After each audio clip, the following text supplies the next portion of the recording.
Estás pensando en retornar a Galicia ou xa estás de volta? Entón, debes coñecer a Oficina de Retorno da Xunta, porque fará a túa volta máis fácil axudándoche con todo o que precises. Sí, con todo! Teñen axudas económicas para estudos, para traballo, para emprender, información tributaria, axuda con tarefas administrativas e moito máis. Dígocho eu, que volvín de Canadá a Santiago e déronme unha axuda económica para emprender e asesoramento continuado para a miña empresa. Se ti tamén queres beneficiarte deste servizo, a Oficina de Retorno está aberta todo o ano en 5 cidades de Galicia. Pero se non podes ir, tranquilo, porque este ano 2024 a Xunta de Galicia sorprendeunos cunha idea innovadora. Montamos unha oficina móvil! Esta oficina irá percorrendo todos os concellos de Galicia para estar perto de ti e facer que a volta a casa sexa a túa mellor decisión.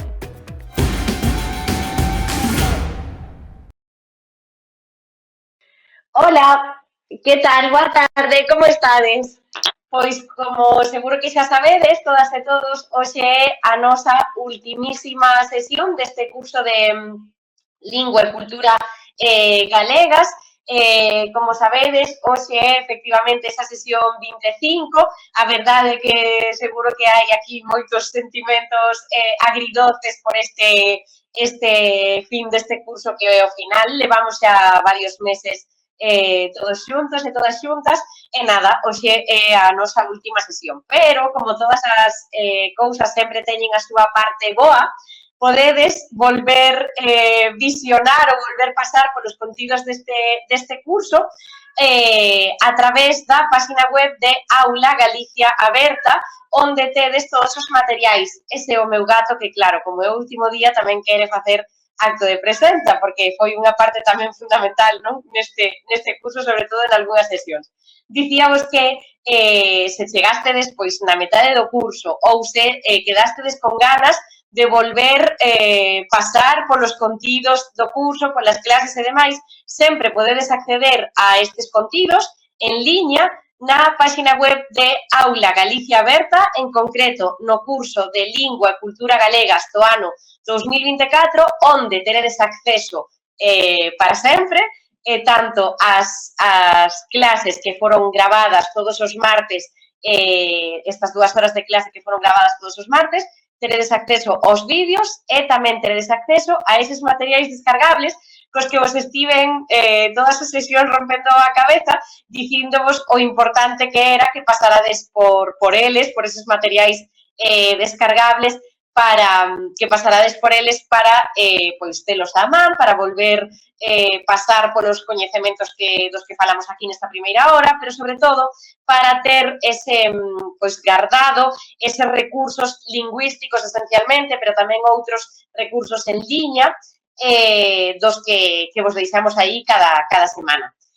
Como sabedes, o curso está composto, tivo unha duración, non, de 25 sesións, polo que agás a primeira, excepto a primeira, que non houbo, digamos, material, non sei, lingüístico como tal, senón que houbo unha presentación e a súa conseguinte entrevista a unha das figuras máis importantes nas nosas letras hoxe en día, como foi Yolanda Castaño, que foi a nosa madriña neste curso de 2024, agás nesa sesión, no resto, nas demais sesións, nos demais PDFs que tedes aí disponibles para a súa consulta e descarga e traballo con eles, sempre haberá as 3 partes de sempre. Unha parte de vocabulario, unha parte de recursos lingüísticos máis alá do vocabulario, como poden ser, non sei, os verbos, como poden ser os demostrativos, como poden ser a formación do plural ou a formación do feminino, e demais. E, por último, sempre as leccións tiñan un penúltimo apartado, que era o de enlaces de interese ou de webs de interese que vos propoñemos relacionadas cos contidos desa semana. Ademais, por se alguén aínda non foi polos materiais descargables, ademais, eses PDFs que tedes aí para o seu uso, desfrute e demais, eses PDFs que hai aí, teñen un último apartado que será o destinado para que vos tomedes as vosas notas, non? Entón, que saibades que aí, lembrádevos, mellor dito, que aí hai material abondo para non só ter xa pois, unha base máis ou menos estable en lingua e literatura e cultura galega, senón que tamén vos poden servir como materiais de repaso, de apoio ou como, non sei, simplemente ese primeiro paso na aprendizaxe e utilización da lingua galega, que ao final é para o que moitos e moitas estabades aquí. Entón, o que vos traigo esta tarde, como ultimísima presentación para esta sesión 25, é, como sempre, unhas pouquiñas achegas lingüísticas gramaticais, esencialmente, pero, sobre todo, hoxe imos entrar a sesión de hoxe nun paseo que sei que vos vai gustar e, ademais, é un paseo que tiñamos pendente, despois entenderedes por qué. Pero, con todo, antes de comezar, vou vos deixar por aquí un cadro de recursos lingüísticos que vos van a axudar a contestar esta pregunta que eu vos facía todas as semanas cando empezábamos as aulas. Que tal, como estades? Pois, aínda que xa sei que tedes material abondo para dicirme e expresar como estades, aquí tedes un cuadriño máis que vos vai axudar a dar resposta a este tipo de preguntas que se fan nun primeiro momento de socialización, non? Pero tamén para seguir pois mantendo contacto coas persoas coas que queremos ter contacto, coas persoas que nos importan, en último caso.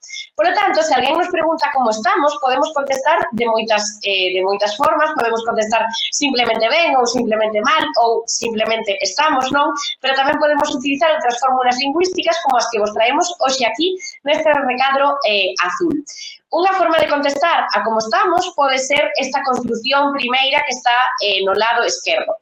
Podemos contestar dicindo estar, o verbo estar conxugado, máis esta palabra que vos deixo aquí, este adxectivo, cansa ou canso, ten esa flexión de xénero, que xa seguro que sodes unhas expertas e uns expertos nela, precisamente porque tamén se atopa nunha das sesións deste curso. Se alguén ten dúbidas coa flexión de xénero nos sustantivos e adxectivos en galego, tamén pode pasar pola sesión correspondente. Por lo tanto, retomando esta contestación a como estades, podedes estar cansos ou cansas, podedes estar alegres, feliz, podo estar feliz, podo estar contenta ou podo estar contento, podo estar arrefriada ou arrefriado, etc. Digamos que despois deste estar conxugado no tempo que queiramos, non? Segundo onde e cando se produza a pregunta, sobre todo cando se produza a pregunta, podemos engadir a este estar conxugado, podemos engadir calquera adxectivo que se nos ocorra ou que necesitemos para expresar a nosa emoción nese momento. Neste punto tamén vos remito a aquela lección na que vos explicaba tamén as emocións, naquela parte de vocabulario, seguro que lembrades, explicábamos como podemos expresar as emocións en galego, pois como pode expresar alegría, non? Ou como pode expresar tristeza, como podemos referirnos en galego a ese tipo de emocións. Con todo, aquí nesta primeira opción non só hai emocións, senón que tamén hai estados físicos, non? Como pode ser arrefriada ou arrefriado, ou constipada ou constipado, ou que se vos ocorra. Temos un exemplo na parte da dereita que di así: estou arrefriada, dóeme a cabeza e teño unha dor de cadrís insoportable. Fixadevos que aquí hai vocabulario abondo. Seguro que a maioría xa o coñecedes como cabeza, dor ou, non sei, o verbo doer nesa súa conxugación pronominal, ademais, pero mellor descoñecedes o significado de cadrís.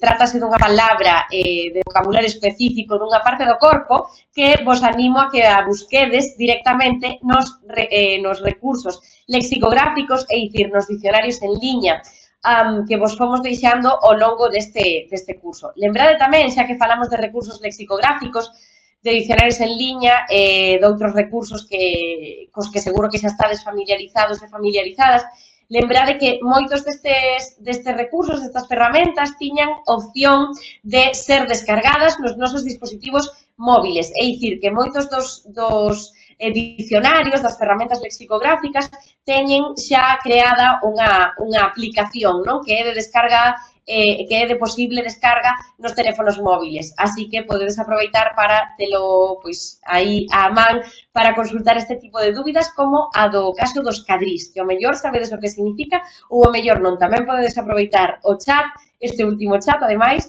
para contarme se xa sabíades ou que vos dixo o Portal das Palabras ou o Dicionario da Real Academia Galega, por exemplo.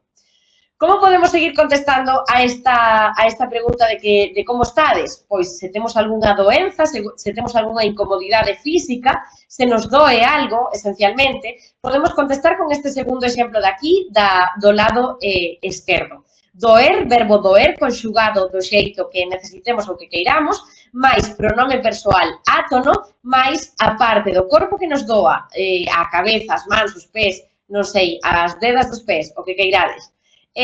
Como vos dicía, neste caso, o verbo doer, para indicar que nos doe algunha parte do corpo, temos que utilizalo de forma pronominal, é dicir, engadirlle un pronome persoal átono neste caso, para que teña ese significado de aludir directamente a unha parte do noso corpo. Se eu quero dicir que hoxe me doe a cabeza, diríame, se alguén me pregunta, como estás hoxe? Dóeme a cabeza. A verdade é que hoxe me doe a cabeza. Por que houve cambio aí do pronome persoal átono? Pois a resposta está nunha das sesións tamén das que falamos aquí neste curso. O cambio aí no pronome persoal átono ven indicado polo que puxen anteriormente, porque estamos falando dunha subordinada ou non. Lembradevos así, como truco universal que vos serva para sempre, o pronome átono. En galego, sempre, sempre, sempre, ou case sempre, mellor, vai posposto, é dicir, despois do verbo. Só hai 5 ou 6 excepcións nas que temos que antepoñer ese pronome persoal átono. Cal é unha desas excepcións? Cando temos unha subordinada antes. Que é unha subordinada? Pois, esencialmente, son oracións que van introducidas por que, na súa maioría, na maioría das ocasións. Por iso hai esa diferenciación nesa construcción que eu fixen. Dóeme a cabeza ou hoxe estou fatal, que me doe a cabeza, por exemplo.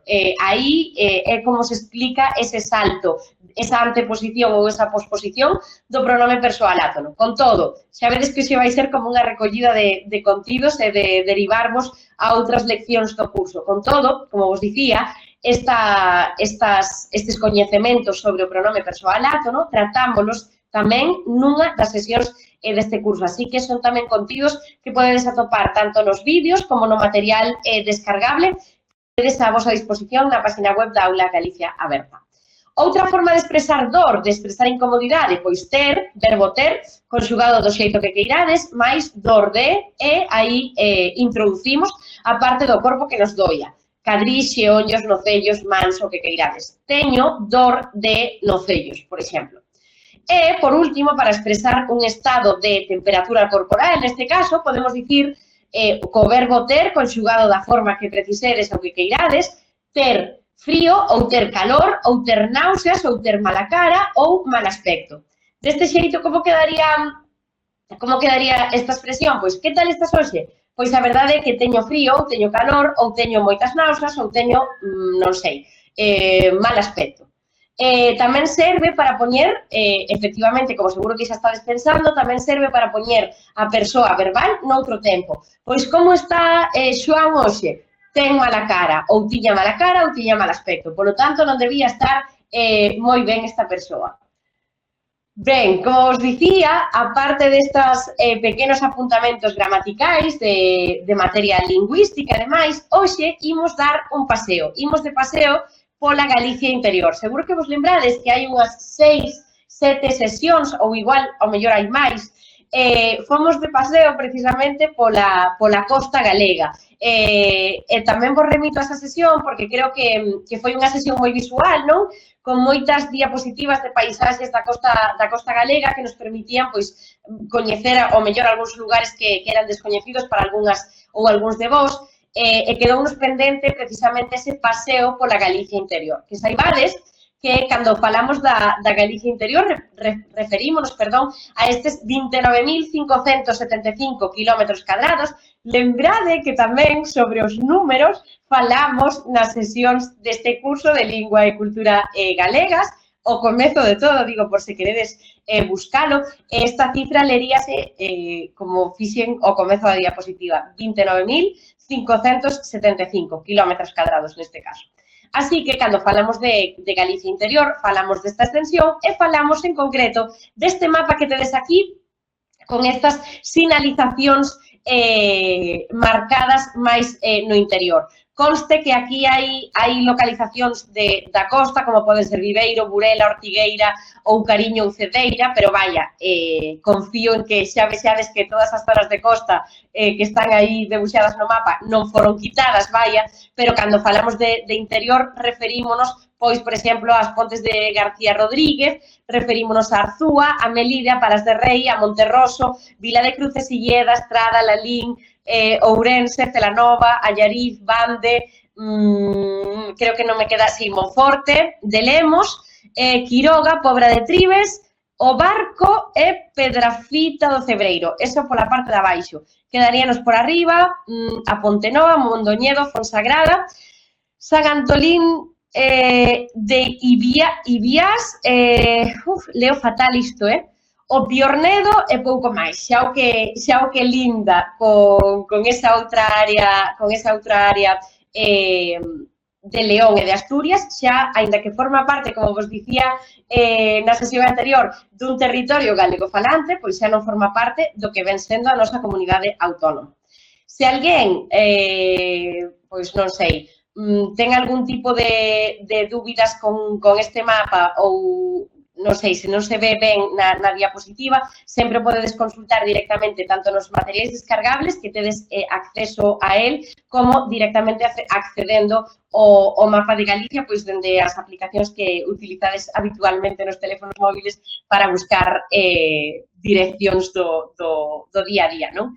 De feito, precisamente este mapa está extraído da web de Google Maps en concreto, e tedes tamén acceso a él nos materiais descargables. Ben, polo tanto, na nosa viaxe, no noso paseo por esta Galicia interior, o primeiro lugar no que imos parar, é este dolmen de Dombate.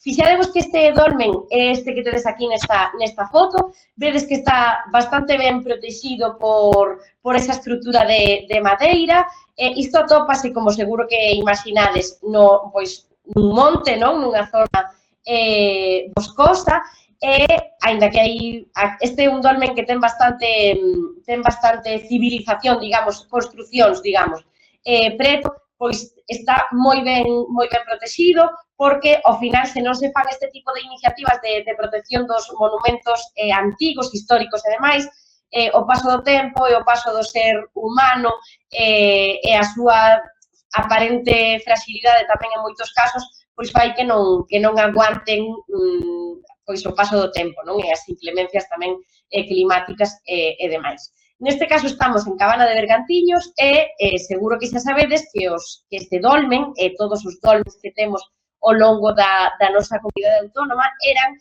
uns monumentos funerarios megalíticos, é dicir, feitos en pedra, que situaban pois un lugar de culto funerario, é dicir, onde había enterradas persoas normalmente con certo estatus ou con certa importancia para a época e moitas veces tamén se convertían nun lugar onde se ia peregrinar de algún xeito para facer ofrendas e demais. Eran, polo tanto, tamén monumentos con un valor sagrado pois bastante elevado, non? Como estes lugares de respecto e de presentar pois precisamente estes respectos ás persoas que aí xacían. Temos máis dolmens en Galicia, pero este en concreto está nun estado de conservación pois moi bo como vedes. Así que eu animo, como sempre, a que se pasades por Cabana de Bergantiños, que aproveitedes para ir ver este monumento. E agora imos seguindo o noso paseo e chegamos aquí ao río Eume. Como vedes, temos aí unha chincheta, bueno, unha chincheta non é, unha localización nas Fragas do Eume, que vedes que está aí ao lado de Ferrol, non sei se o estades vendo ben, pero vaya, sitúas aí moi pretiño de Ferrol, digamos que a medio camiño de Cerdeira e Betanzos, se queredes, e precisamente o Parque das Fragas do Eume, o Parque Forestal das Fragas do Eume, pois tamén é un sitio moi turístico que tamén atrae a moitas persoas visitantes, non só polo seu encanto natural e maravilla paisaxística que comprende, senón tamén porque hai unhas moi boas opcións de rutas de sendeirismo, tamén de, bueno, o río é navegable, e agora veremos unha das imaxes que ao mellor coñecedes e que seguro que vos vai gustar. En este caso vemos aquí unha ponte seguramente de orixe romana que enmarca, como vos digo aquí, o percorrido do río Eume con ameneiros, carballos e teixos, estas especies de árbores que atopamos ao longo de todas as fragas do Eume. Non sei se alguén visitou as fragas do Eume, podedes aproveitar tamén o chat para contarme as vosas experiencias, sei que as tedes, vaya, pero as fragas do Eume son un sitio con unha natureza, con unha variedade de natureza riquísima, con moitísimas especies autóctonas tamén de árbores autóctonas, como vos dicía, entón tamén é un bo lugar pois para explorar non só esta diversidade na flora, senón tamén na fauna, porque podedes, como se di, hai moitas especies, sobre todo de aves, que podedes ver con moita facilidade nas fragas do Eume. Ben, vou pasar así máis rápido porque temos moitísimas diapositivas. E aquí tamén podemos ver o que vedes aquí tedes aquí na imaxe, é precisamente o mosteiro de Caaveiro, data do ano 934 e gozou de moita vitalidade e, polo tanto, de moita actividade tamén ata o ano 1800. Como vedes, ademais, este mosteiro está moi ben conservado, si que sufriu, pois, non sei, os desperfectos típicos non só do paso do tempo, senón tamén das inclemencias meteorolóxicas e demais, pero, como vedes, está moi ben conservado. Tamén a orografía do terreo, o lugar no que está inserido, tamén ao mellor axudan a súa conservación, e tamén é unha visita obrigatoria se pasades pois por aquí. Estas imaxes que non vos lo estou dicindo hoxe son todas tiradas, están todas extraídas de Tour Galicia, que tamén na súa página web, Tour Galicia como soa, podedes acceder a documentos gráficos relacionados co turismo de Galicia, que tamén están, pois, que ao mellor non falamos de determinados lugares ou de determinadas, non sei, mosteiros e demais, e podedes aí acceder a unha galería de imaxes, pois, moi ben feitiña e tamén moi interesante. Seguindo o noso percorrido, trasladámonos aquí onde temos esta, apuntaba co punteiro láser, en fin. Seguimos o noso percorrido e situámonos onde tedes aquí o punto vermello, ao lado, non sei se o vedes ben, pero ao lado de Foz e de Ribadeo, entre Vilalba e Foz, basicamente. E que temos aquí? O mellor, seguro que pasastes xa por estes lugares, pero o que temos aquí é Mondoñedo. Non sei se coñecedes Mondoñedo, pero tamén se di que é un lugar o que tes que pasar, o que tes que ir sí ou sí, igual que San Andrés de Teixido. Non ten un refrán ou unha fraseoloxía popular tan coñecida como a de San Andrés de Teixido, que xa falamos dela aquí en sesións anteriores, pero tamén é un lugar o que se di que temos que ir pois sí ou sí, tes que facer esa viaxe, non? Tes que ir coñecer Mondoñedo nesta vida ou na seguinte. Que podemos dicir de Mondoñedo? Que en 1112 a raíña Urraca, que igual vos soa, trasladou a sé episcopal aquí. e isto explica o monumento que tedes aí detrás nesta imaxe que estades a ver, explica ese monumento tan maravilloso, grandioso tamén, se mo permitides,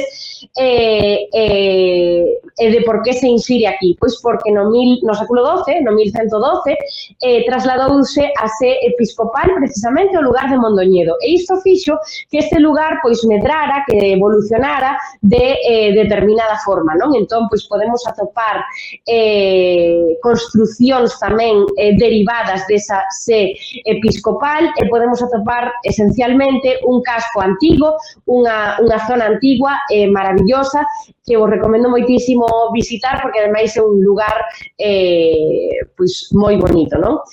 Tamén temos en Mondoñedo as covas do Rei Cintolo, que non sei se vos soan, pero teñen unha lenda tamén maravillosa detrás. Tedes a cova calcaria dentro destas covas do Rei Cintolo, que é a máis grande de toda Galicia. Se alguén non as coñece e vai pasar por Mondoñedo, que non perda a ocasión de ilas ver, porque paga moitísimo a pena. Seguimos o noso paseo cara a Terrachá, que é precisamente este municipio que se insire nestas marxes vermellas que tedes aquí no mapa. Cando falamos da Terrachá, que temos que visitar sí ou sí, ou que temos que coñecer dela sí ou sí?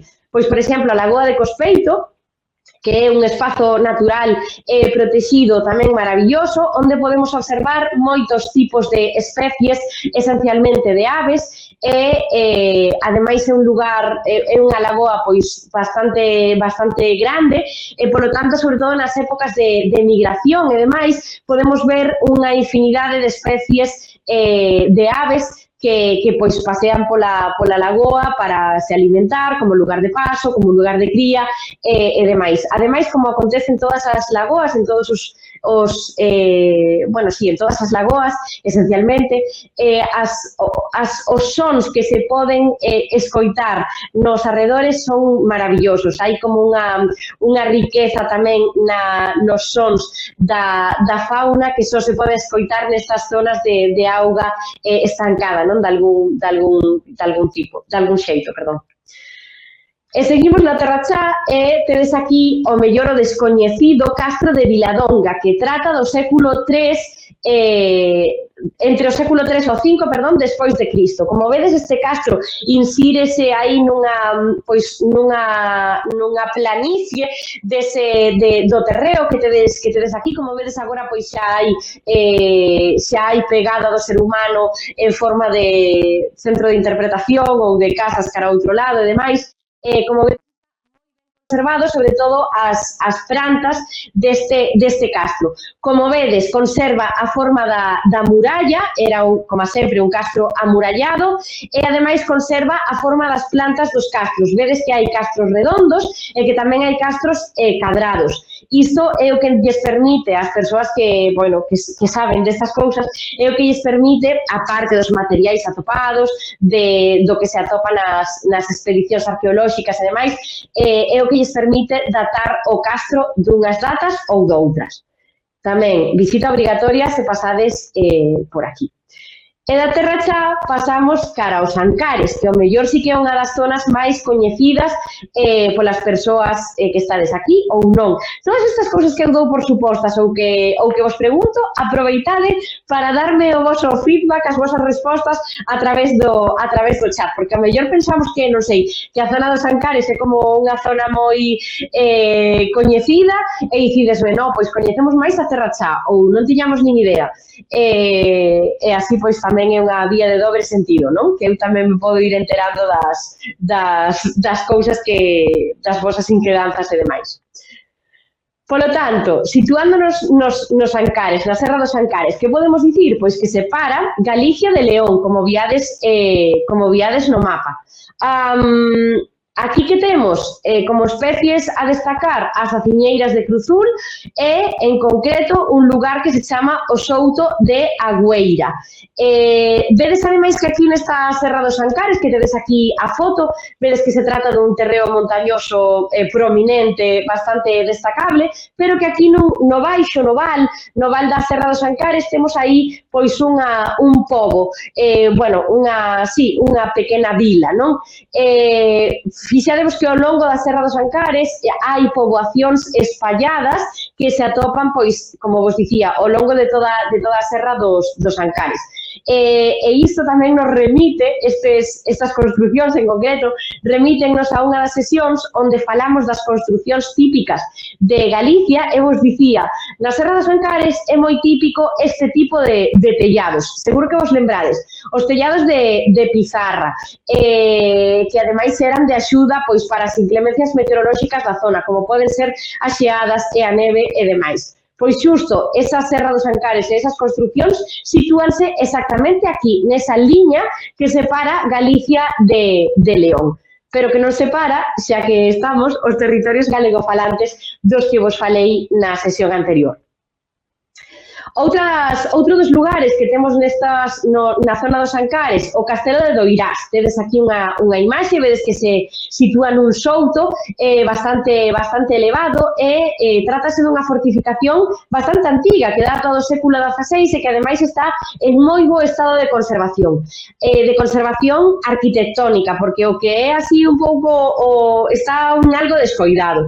De feito, hai datas nas que houbo anos, non sei agora se pode visitar, nos que non se podía acceder ao interior. Eu, cando estiven por ali, non puiden acceder, e sei que posteriormente sí que se xestionou a súa xestión, vai a redundancia, para poder acceder ao interior e ver pois a fortificación, digamos, desde dentro. Non sei se neste momento, a verdade, se pode acceder ao mesmo.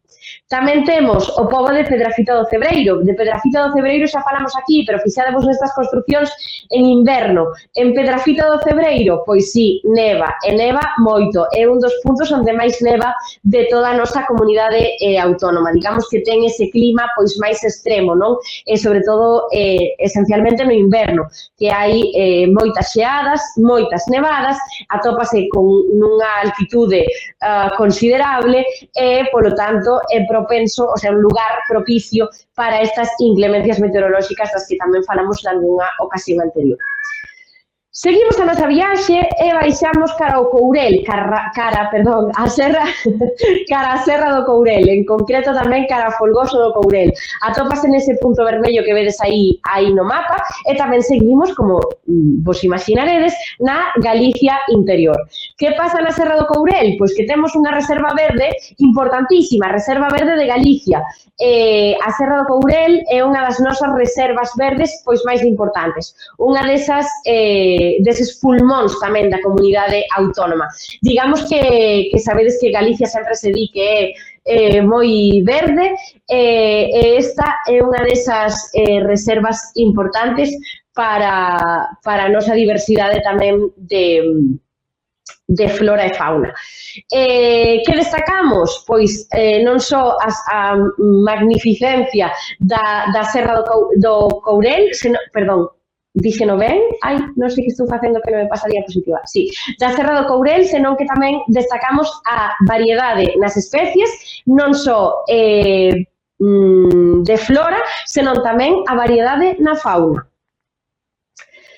E pasando a construcións arquitectónicas, destacamos o lugar de Samos, en concreto o Mosteiro de Samos. Temos aquí unha imaxe, como vedes, é un lugar pois arquitectónicamente moi impresionante. Non sei se alguén estivo en Samos nalgúnha ocasión, de novo a foto está quitada da página web de Tour Galicia, un segundo, porque fai un calor hoxe en Vigo horrible, entón estaba entrando en disecación.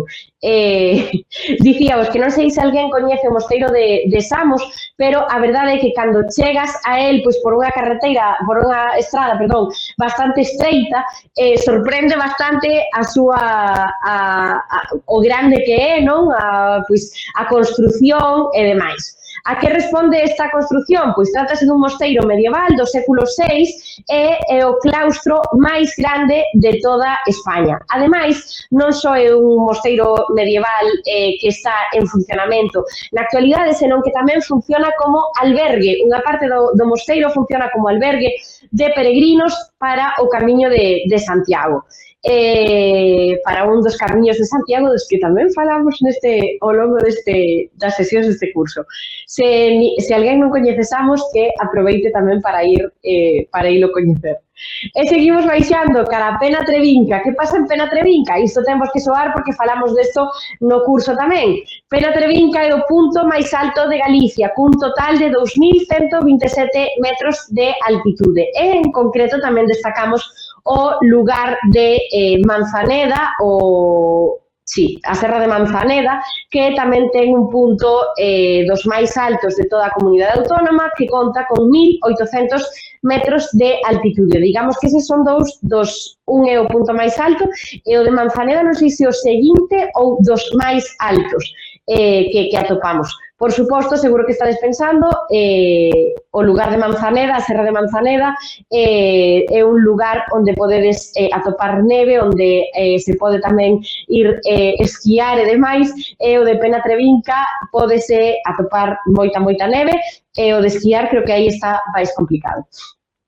Que temos tamén nesta zona? O Castelo de Monterrei. O Castelo de Monterrei tamén é unha das construcións medievais máis importantes que temos en Galicia, moi ben conservado, tamén en moi bo estado de conservación, e como vos dicía, unha fortificación medieval que se atopa, curiosamente, sobre o val do río Támega.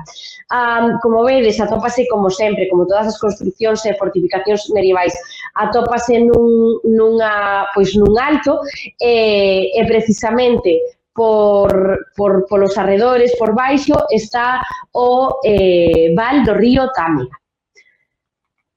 Ben, seguimos a nosa viaxe e baixamos cara ao seguinte punto que temos aquí en vermello, que sería a ermida da Nosa Señora dos Xurés. Atopámonos, fixadevos aquí, ao lado da raya con Portugal, digamos, e estamos, efectivamente, como nos indica o mapa, no Parque Nacional dos Xurés.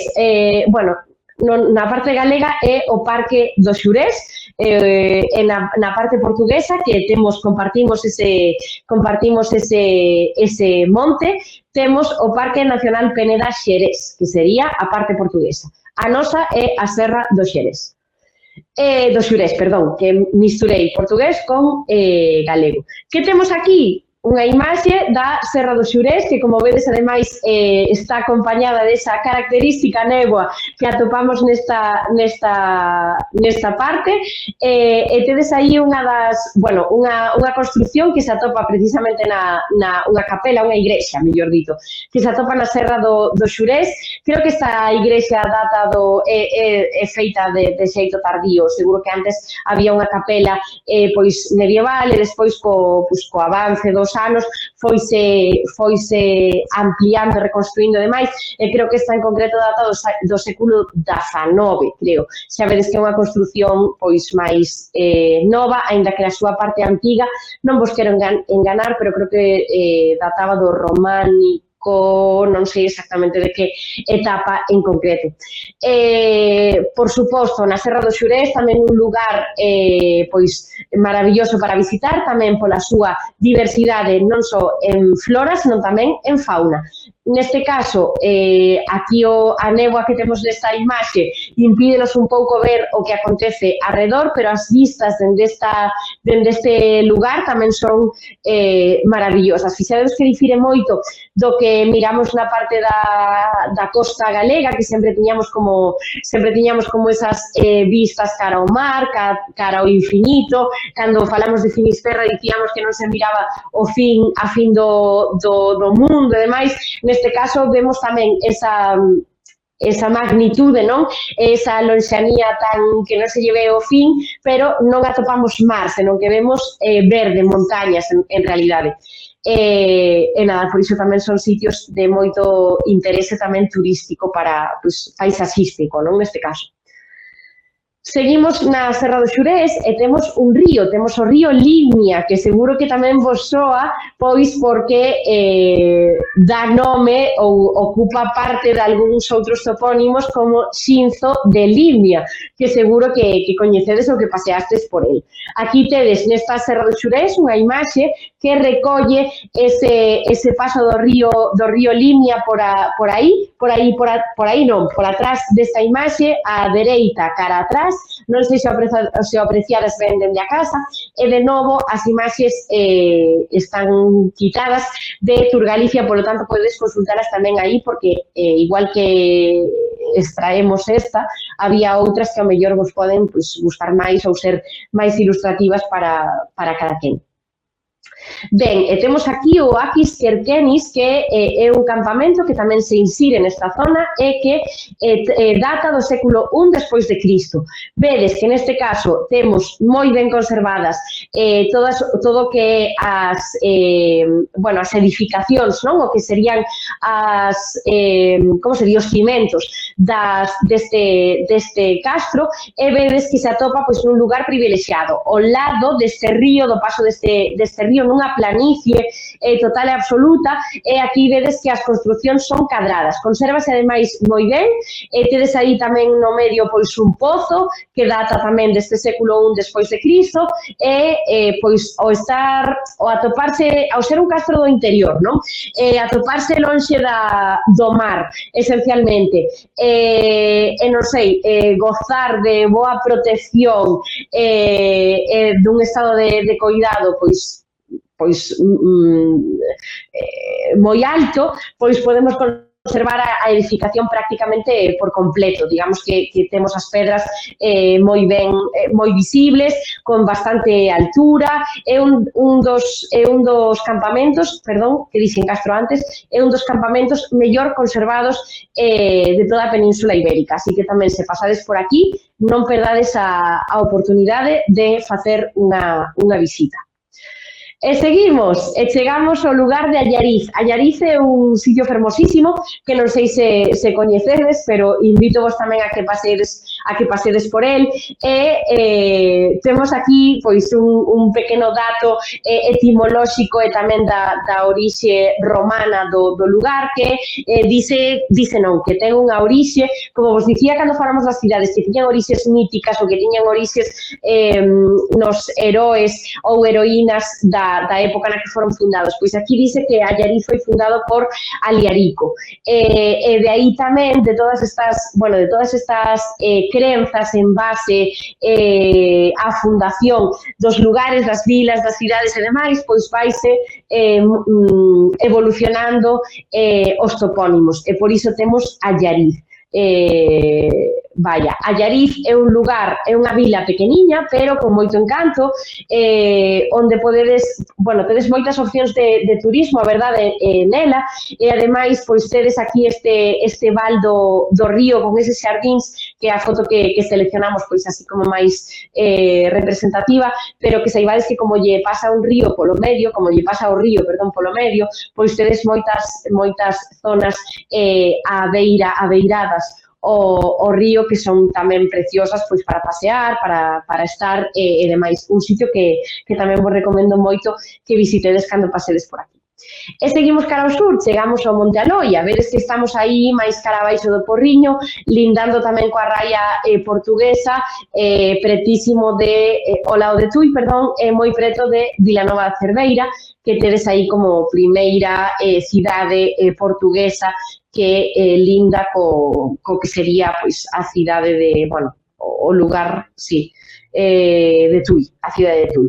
Que temos aquí neste lugar destacable, entre outras moitas cousas, como sabedes, a capela do Alto de San Xián, que tedes aquí unha foto. Trátase dunha capela románica que aínda ten liturxia, hoxe en día non semanalmente, pero sí reservada para datas importantes, como poden ser as festividades da zona.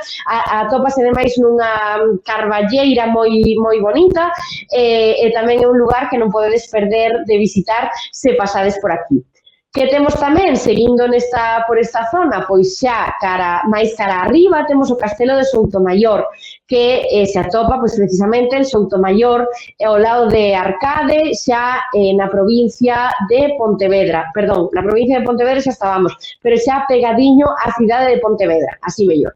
O Castelo de Soutomaior data do século XII e aquí debemos destacar a un coñecidísimo noso, que tamén estivo presente en algunha sesión anterior, que foi Paio Méndez Sorrelle, que foi a primeira persoa en utilizar o apelido. Alá polo século XII, sabedes que tamén falamos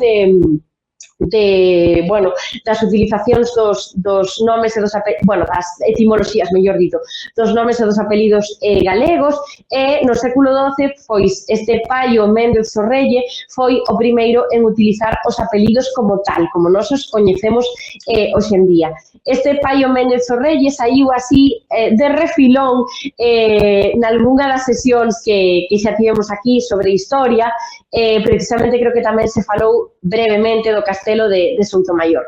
Como datos curiosos do Castelo de Soutomaior, dicirvos que está en perfectísimo estado de conservación. Esta é unha imaxe pois dunha das partes traseiras onde se ve toda esa muralla. Podedes acceder ao interior. De feito, normalmente, aínda que se pode entrar a facer visitas, o seu atractivo, a súa utilización máis típica hoxe en día é a realización de bodas, celebracións, pois comunións e demais. Sobre todo tamén é un escenario importantísimo para sacar fotos neste tipo de eventos. Así que se non coñecedes o Castelo de Soutomaior, invítovos a que tamén vaiades por aí porque se atopa nun estado maravilloso de conservación e nun entorno tamén privilexiado con vistas tamén dende algún punto á ría de Vigo. Ben, e seguimos cara arriba, perdín xa o punto vermello, atopámonos no Carballiño, creo que está aí, creo non, atopámonos no Carballiño, cara agora fixemos como así un xiro cara ao interior, porque todo o que nos quedaba polo parte da costa xa o recorremos en sesións anteriores, e atopámonos agora con que a localización do mapa que está aí sinalada, ainda que seguro que non o distinguides nada ben, é o Carballiño. Ben, que temos aquí? Pois degustación gastronómica dun dos pratos máis típicos ou máis codiciados, non? De Galicia, o polvo. O polvo, neste caso, do Carballiño. Moi famoso nesa zona, sí, diría que así prototípicamente a zona máis famosa para comer este tipo de prato, e a moita xente lle chama a atención que se trata dunha zona do interior e aínda así é expoñente, non, da realización, da elaboración deste prato. Se ides polo Carballiño, obviamente, parada obrigatoria, nalgún lugar onde poidades probar o polvo do Carballiño. Ademais, faise dun xeito típico, tamén estendido no resto de Galicia, pero digamos que esta é a forma de cociñalo máis típica que podedes atopar aquí. Despois hai outros lugares máis cara a costa que utilizan outro tipo de receitas ou que se fai, non sei, de outro xeito, pero a forma máis prototípica de cociñar o polvo sería esta que se dá esencialmente na zona do Carballiño. Ben, seguimos polo mapa da Galicia interior e chegamos a Caldas de Reis.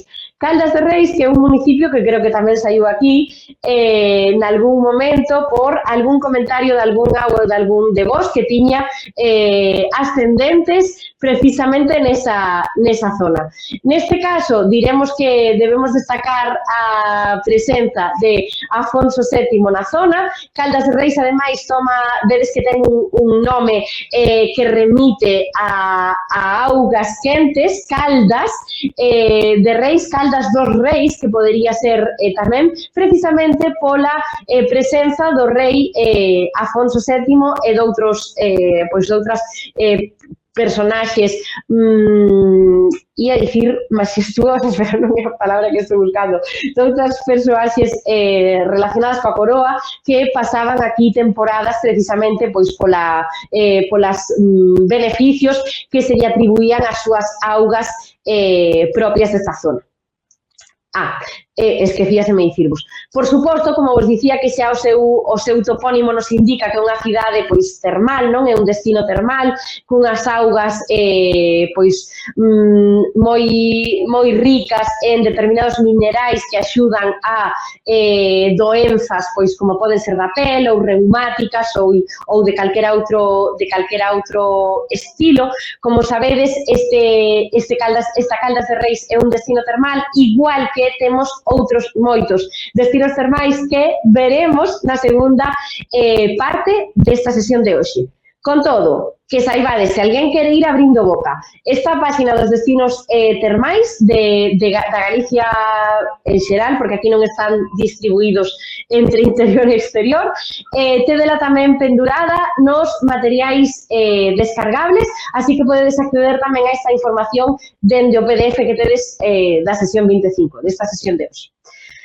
Ben, e seguimos cara arriba a nosa viaxe, xa estamos chegando ao final da viaxe. Chegamos ao Mosteiro de San Lourenzo de Carboeiro, o Mosteiro de Carboeiro tamén mellor máis coñecido, ao lado de Silleda, ao lado tamén de outros lugares como a Estrada, que xa vos seguro que vos soan polos vosos lazos con eles, Lalín, Merza, Vila de Cruces e demais.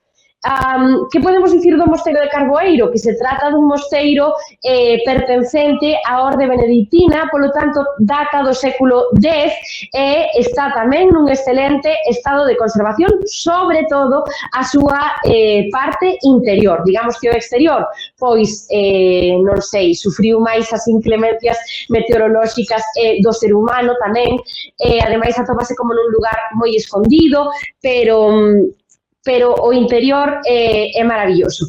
Tedes que, se queredes visitalo, tedes que mirar ben o horario de apertura, porque a verdade é que é bastante escaso no sentido de que dura pouco no tempo, son unhas poucas horas. E a visita é longa, polo tanto, tedes que é un dos sitios que hai que planificar a visita pois non con tempo, porque non ten unha ocupación altísima, pero sí que tedes que ir con tempo para realizar a visita. Aquí tedes unha imaxe da planta, bueno, que se ve a planta e as dúas, parte das dúas as centrais da cruz románica que tedes aí, da planta de cruz románica que tedes aí no medio, e como vedes, pois é unha construción maravillosa que pode lembrar a outras construcións tamén románicas que tedes en Galicia, como calquera que se vos estea ocorrendo, que vos estea remitindo esta imaxe, que podedes aproveitar para contarmo a través do chat. Ben, nesta zona tamén moi preto deste Mosteiro de Carboeiro que temos a Fervenza do Toxa. A Fervenza do Toxa, que tedes aquí unha imaxe, tamén é un lugar de obrigada visita, é unha ruta pois bastante curtiña dende onde podedes deixar o coche ata baixar a Fervenza, son alrededor de 3 kilómetros, trátase dun sendeiro que está cuberto por árbores, polo tanto non tedes que sufrir as inclemencias do sol cando pegue, e a verdade é que ver esa cantidade de auga cando máis auga leva nos meses de inverno, sobre todo, caer e o ruido que fai, pois tamén é un sitio de obrigada visita en xeral. Ben, seguimos cara ao Castelo de Pambre, que vedes aí ao lado de Melide, entre Monterroso e Melide, en realidade.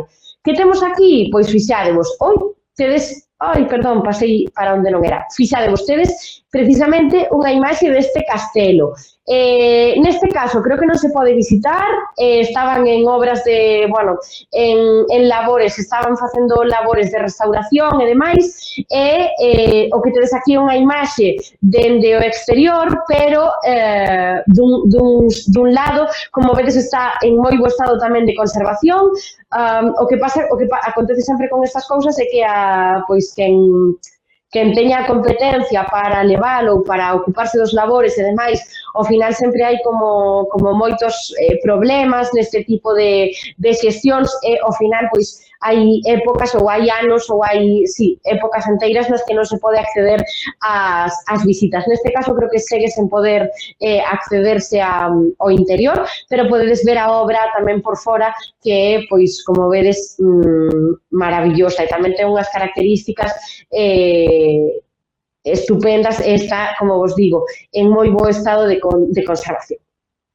Ben, e agora, como vos digo aquí, como di esta frase feita, ante o cansazo, unha alegría. Que é a alegría que vos traio por aquí nesta ruta que estamos facendo hoxe como despedida do curso? Pois experiencias enoturísticas. Como seguro que sabedes, Galicia é un lugar etnolóxicamente moi rico e, polo tanto, tamén temos experiencias enoturísticas que son moi recomendables, igual que todos estes lugares da Galicia interior ou da Galicia da costa galega, que xa vimos nalgunha sesión anterior.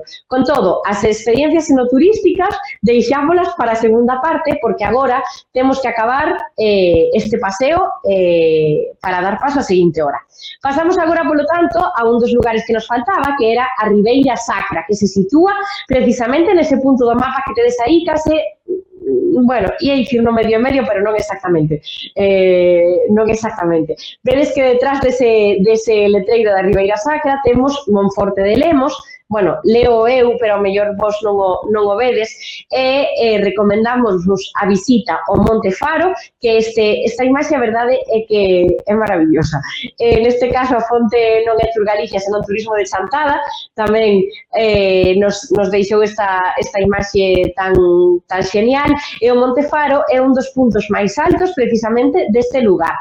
Aí vedes tamén unha construción eclesiástica, que está dedicada ao culto. Vedes tamén que se atopa pois nun terreo que non ten nada arredor, e tamén é un lugar con rutas de sendeirismo e demais que vos recomendamos moito que podedes pasar por ele. Tedes aquí nesta zona tamén o paso do Miño. Seguro que o Miño é un río que tamén vos soa, pero tamén pasa por esta zona na que estamos agora. Vedes aquí, ademais, que este paso do Miño atópase tamén como nunha explotación, atópase nunha zona de explotación de pedra neste caso, e tamén que saibades que o paso de moitos dos ríos, pero tamén especialmente do Miño, por moitos puntos de Galicia, tamén era un dos lugares onde se extraían, onde as persoas ian intentar extraer ouro, esas partículas de ouro que caían á auga, que iban seguindo o percorrido fluvial procedentes das minas de ouro que se atopaban nos montes galegos. Sobre iso tamén falamos con Borja nas sesións de historia, de hai xa moitísimo tempo, como 2 meses casi. E seguimos, pasamos a este embalse de Belesar en Chantada. Tedes aquí unha imaxe, un dos tantos embalses que temos tamén en Galicia. Tamén, igual que acontecía na sesión das lendas, os embalses tamén en Galicia esconden moitas historias, moitas veces dentro dos propios embalses atópanse antigos povos e demais, e o embalse de Belesar en Chantada, ademais de ser un dos máis grandes como conca como conca de auga das máis grandes de Galicia, ten tamén unha vegetación e unha fauna pois moi destacadas neste lugar. Digamos que ao final os lugares onde hai auga pois son un sitio idóneo, non só para que medren novas especies, senón que tamén para as especies de animais son lugares pois moi amables, non, como ecosistema para vivir. E tedes outra maravilla da natureza, tamén do interior, que serían os canóns do Sil. Os canóns do Sil, que ademais son navegables, tedes tamén excursións ao longo dos canóns do Sil, e, como sempre, como vos dicía, en todas estas zonas de auga, de montaña e demais, non só as paisaxes son maravillosas, vegetación tamén autóctona da zona e da comunidade autónoma en xeral, senón que tamén podedes acceder a ver moitísima fauna autóctona propia destas zonas. Ben, e xa para dar paso a esta segunda parte, quero facervos unha pregunta. Que foi o que máis vos gustou? Sei que fixemos así un percorrido bastante rápido por todos estes lugares, pero porque aínda nos quedan algunhas cousas que temos que rematar nesta segunda parte. Así que aproveitade este pequeno parón que imos facer agora para contarme a través do chat cal foi a parte que máis vos gustou. Eu vou beber un vaso de auga, descansar un minuto e seguimos na seguinte hora. Ata ahora. Soy Alejandro Rincón, vengo de Venezuela con mi familia. Hemos decidido hacer un emprendimiento de una quesería que se llama Galmar, Galicia, Maracaibo. Yo vengo del mundo de la ganadería, de la quesería. Cuando conocí Galicia, yo me enamoré de Galicia. Y de hecho, bueno, aquí emprendimos. La aceptación ha sido muy grande. Ya estamos enviando queso a todas partes de España. Animo a todo aquel que quiera emprender que lo haga. Si confías también en la profesionalidad de lo que tienes, de lo que quieres ofrecer, pues hazlo lo mejor posible, con amor, con cariño, con empeño. Aquí pienso quedarme. Estamos muy agradecidos de cómo nos ha acogido Galicia. El emprendimiento va con lo que nos gusta hacer, con lo que amamos hacer, y eso es lo que estamos haciendo.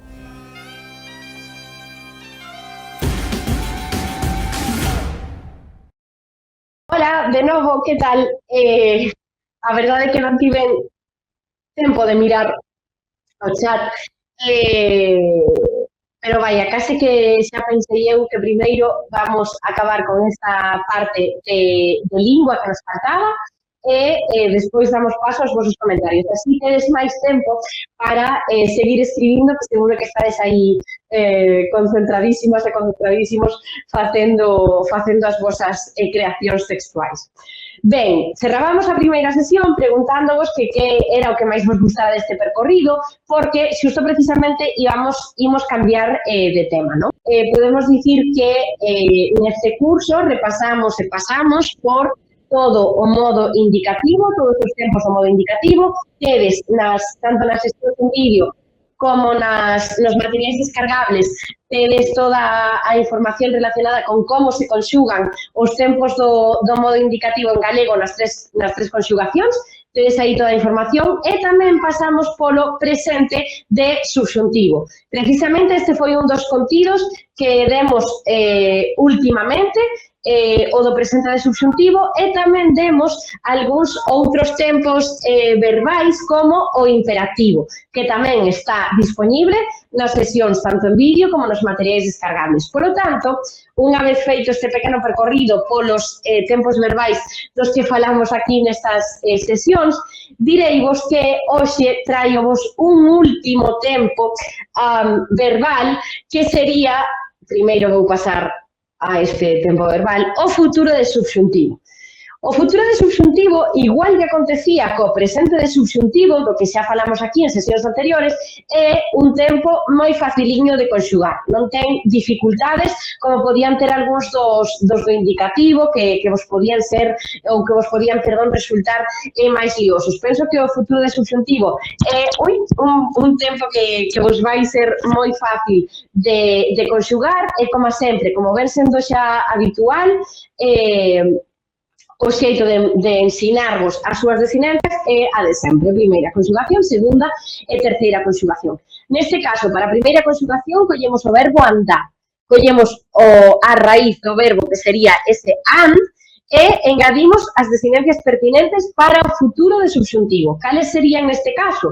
Pois estas que tedes aquí en vermello. Ar, ares, ar, armos, ardes, aren. O que nos deixaría unha conxugación, a seguinte conxugación, perdón. Eu andar, ti andares, el ou ela andar. Nos andarmos, vos andardes, eles ou ela andaren. E diredes vos, isto sona rarísimo. Vale, é que é certo que o futuro de subxuntivo, a verdade, non o utilizamos moitísimo, pero despois veremos para que se utiliza. Así que se sabedes para que se utiliza e sabedes como se utiliza, pois teredes unha nova ferramenta lingüística en lingua galega que vos vai servir pois para ter unha formación máis rica e, polo tanto, un maior nivel a hora de expresarvos en lingua galega. A segunda conxugación, como sempre, collemos a raíz, que neste caso sería do verbo barrer, bar, V-A-R-R, e engadimos as desinencias. Neste caso son exactamente as mesmas que na primeira conxugación, pero cambiamos a primeira vogal. Mudamos o A por un E. En este caso temos primeira desinencia eres, ermos, erdes, eren, o que nos deixa un verbo conxugado do seguinte xeito: eu barrer, ti barreres, ela barrer, nos barrermos, vos barrerdes, elas ou eles barreren. Neste caso tamén seguro que vos soa non sei, moi descoñecido porque, repito, non é un verbo que utilicemos moitísimo, senón que se utiliza, como veremos despois, para determinadas ocasións. E na terceira conxugación, de novo collemos o verbo vivir, verbo da terceira conxugación, collemos a súa raíz, viv, V-I-V, e engadimos as desinencias. Neste caso, igual que acontecía coas dúas anteriores, son as mesmas que na primeira e na segunda, o único que cambia é a vogal. Na primeira conxugación collemos a vogal do tema da conxugación, que sería un A, na segunda un E, na terceira un I, polo tanto, as desinencias serían ir, ires, ir, irmos, irdes, iren, o que nos deixaría un tempo conxugado da terceira conxugación do seguinte maneira: eu vivir, ti vivires, ela vivir, nos vivirmos, vos vivirdes, elas viviren. Neste caso, tamén seguro que soa bastante rarísimo, pero porque ao mellor non o escoitastedes nunca, ou tamén sería algo raro de ler, non é, como vos digo, non é un tempo verbal moi empregado, pero agora veremos que ten uns usos moi localizados, e que igual lle atopades máis sentido, non? a estas conxugacións. Como vos dicía, para que se utiliza, polo tanto, o futuro de subxuntivo? Pois neste caso é un tempo de uso literario ou para contextos cultos, é dicir, como vedes, está moi enmarcado en só dous tipos de usos, ou uso literario, é dicir, puramente expresivo na literatura, e o outro é un contexto para usos cultos, para moi elevados, para registros, moi elevados. Esencialmente, o subxuntivo, en concreto o futuro de subxuntivo, úsanse moito na linguaxe da avogacía, por exemplo, na linguaxe xurídica, mellor dito. En todos os documentos relacionados pois co xudicial atopamos moitos máis usos deste futuro de subxuntivo, por exemplo. Neste caso, dicimosvos aquí que se substitúe polo presente ou polo pretérito de subxuntivo. Digamos que ten estaba facendo gracia a mí mesma porque dixe un montón de veces dicíamos que neste caso como se utiliza para dous contextos moi sinalados, substitúese por outros verbos que sí que se utilizan máis, non? Como pode ser o pretérito de subxuntivo ou o presente de subxuntivo. Son substituíbles nos seus usos cultos ou literarios polo futuro de subxuntivo. Que expresa o futuro de subxuntivo? Pois, como vos dicimos aquí, expresa unha acción probable no futuro e acostuma a aparecer en oracións subordinadas ou dependentes. Exemplos que temos aquí: os que visitaren a Ribeira Sacra non quedarán decepcionados. Ou as rapazas, se viñeren á tarde, atoparán unha mellor luz para as fotos. Neste caso, como vedes, son como dous usos como moi illados que non podemos atopar, non, na linguaxe común, pero, repito, porque precisamente os seus usos insírense precisamente para estes dous contextos, tanto cultos como uso puramente literario. Por iso tamén vos digo, así en petit comité, que non vos doi a cabeza se non vedes o momento de introducir un futuro de subxuntivo. Non é necesario. Ben, non. Agora imos saltar as diapositivas que saltei antes, porque parecíame que primeiro tiña que introducir os verbos, e vou vos dar, así como último apuntamento gramatical e lingüístico, que damos aquí uns recursos para argumentar e debater.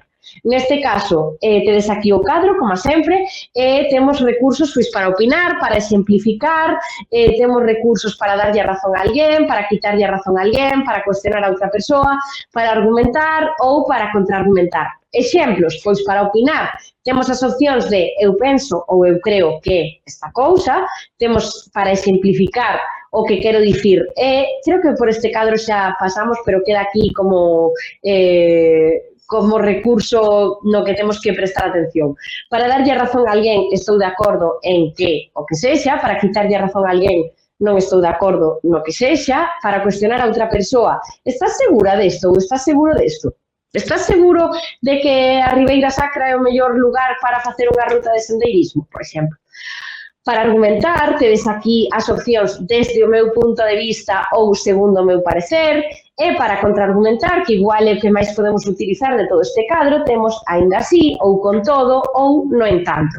Calquera destas, podedelas utilizar sen requisito ningún, digamos que se poden introducir no medio dunha frase, no principio ou cara ao final, non teñen, digamos, requisitos de verdade, hoxe isto é unha orquestra, non teñen requisitos de utilización, é dicir, poden ir exentos, non necesitan de outros elementos non previos para ser utilizados. Así que podedes introducir unha frase con calquera deles, como eu penso que o que sexa, ou desde o meu punto de vista, ou segundo o meu parecer, podedelo introducir sen necesidade de condicións previas, neste caso, como vos dicía.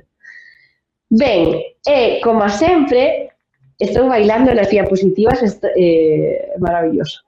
Como sempre, rematamos esta sesión de hoxe tamén con unha recomendación literaria. Xa sabedes que ao longo de todo este curso intentamos, na medida do posible, sempre recomendarvos unha lectura e xa sabedes que, pois, fomos, non sei, recomendando mellor cerca de 18, 20 títulos, creo que eran. E para esta última sesión deixovos unha recomendación literaria que a min me gusta moitísimo, das que máis me gustan de todas as que recomendei. Claro, unha ten os seus favoritos, entón, de todas as que recomendei, así un top 3 sería a novela de Pedro Feijó, que creo que vos recomendei Un lume azul. Se non vos la recomendei, anotadea, esa sería a miña favorita. A segunda favorita sería ten o seu punto, A fresca rosa, de María Xosé Queizán, agora falamos sobre ela. E a miña terceira favorita sería a de Infamia, de Ledicia Costas, que tamén vos recomendei nalgúna ocasión. Calquera das outras tamén están escollidas por min, non? Polo tanto, pois tamén vos la recomendo moito persoalmente, pero en concreto este top 3 gústame esencialmente. Entón, a que vos traio para hoxe como remate deste curso, unha novela de María Xosé Queizán, unha escritora viguesa que aínda hoxe en día pois ten produción literaria, contamos con ela aínda nas nosas letras. En este caso, trátase desta novela que ten por título Ten o seu punto, A fresca rosa. Trátase dunha historia que acontece en Vigo nos anos 80 e conta a historia de tres mulleres, uns triángulos amorosos, se queredes, e unha represión social, familiar e demais que lles acontece ás protagonistas pois por actuar como actúan e por ser do xeito que actúan, pois nunha época na que non estaba permitido, non? Ser quen eras, con total liberdade.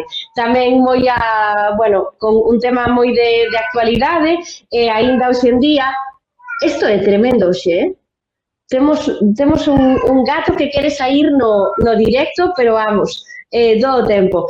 Neste caso, este libro, de novo, da editorial Xerais, trátase dunha obra que tedes, que podedes acceder a ela a través dos títulos da colección xerais, podedela mercar, podedes, non sei, seguro que a tedes ao mellor nas vosas bibliotecas dos centros galegos e, como sempre, non é unha novela moi extensa, senón que conta con 280, 290 páxinas, así que recomendovos moito isto. Ben, non sei se podedes verme, sí. Vale, non sabía se houbera algún fallo coa conexión. Non sei se hai algún comentario, podemos dar paso a algún deles. Antes de seguir co que me queda por contarvos. Ben, bueno, isto hoxe está sendo moi entretido, Dinos, Osvaldo, desculpade o meu gato, porque a verdade é que leva 25 sesións portándose moi ben e xusto hoxe, pois, estános dando a tarde, pero ao final, bueno, pois quere sair a saudarvos por aquí. Entón, dinos, Osvaldo, grazas, Osvaldo, polo comentario. En Esquel temos unha paisaxe semellante ás que nos mostraches. Estamos a 33 graus de latitude, igual que Santiago, pero ao sur. Agora estamos no inverno e onte tivemos unha fermosa nevada. Claro, fíxate que ao final o que falamos sempre nestas sesións, non? Que ao final temos pois moitos puntos que nos unen, non? A parte de ter semellanzas na paisaxe, como ti nos indicas, temos, polo tanto, tamén semellanzas no clima, cando nas estacións, no clima das estacións, e ao final, pois, tamén é unha forma de ter eses lazos con esa Galicia aberta da que protagonista deste curso, non? Fíxate que vos aí estades no inverno, nós aquí estamos no verán, hoxe vai un calor horrible en Vigo, non sei, igual temos, non sei, 30 graus a estas horas, é fatal o calor que fai hoxe, pero tamén, pois, non sei, se agradece ter estes bons días tamén. Por certo, en relación ao comentario, estaba, ademais, moi ben escrito, que non se dixen nada, Osvaldo. Creo que xa podes poñer o outro. Refiro á paisaxe natural, dicías, por monumentos nada. Claro, isto é outro tema. É unha zona cunha poboación sedentaria moi recente, menos de 200 anos. Fíxate que, claro, ao final, aínda que se compartan non as paisaxes ou a orografía do terreo ou outro tipo de cuestións, claro, o que ven sendo os costumes arquitectónicos e demais, non sei, a historia arquitectónica e demais, iso xa, claro, é máis propio de cada lugar, a non ser que haxa, pois, viaxes de persoas que vayan, non sei, levando estilos dun lugar a outro, estilos arquitectónicos neste caso, dun lugar a outro, pois é máis complicado que compartamos este tipo de construcións, non? Non sei se temos algo máis. O que máis me gustou son os monumentos históricos, porque nos nosos países novos non temos tanta historia. Claro, entendo tamén o que dixo Osvaldo, moitísimas grazas polas túas achegas. Que ademais están moi ben escritos todos estes comentarios, polo que estou moi contenta de que vos puidera axudar este curso o máis mínimo na vosa aprendizaxe de lingua galega neste caso. Claro, aquí non sei se temos tanta historia ou non, ao final hai que ver sempre todo con perspectiva, dende a perspectiva dos lugares e demais, en este caso, pois claro, como sempre a nosa cultura ou as nosas tradicións sempre fomentan, fornecen estes lugares de culto, de peregrinaxe, tamén de lendas e demais, pois ao final como que se van construindo moitos monumentos, pois dannos esta outra composición, non, dentro da nosa paisaxe que nos permite pois tamén visitar moitos monumentos e moitos lugares que temos espallados ao longo de toda a xeografía galega. Algunha cousiña máis antes de pasar ao seguinte? Ben, Teresa Suárez. Hola, Teresa. Estiven 3 veces nas provincias de Pontevedra e Coruña. Coñecín no Camiño de Santiago Caldas de Reis, mais o Castelo de Monterrey non. Castros, Elvina e Santa Tegra, vale? Moi interesante o Couto Mixto. Coñecín lendo Historia de Galicia. Os cidadáns estiveron nun limbo legal. Agora penso que se pode solucionar. Fíxate o primeiro, nese que se pode solucionar. Falamos precisamente do pronome átono, perdón, nalgúnas sesións de lingua. Neste caso, como tes unha... Falo da última frase do comentario.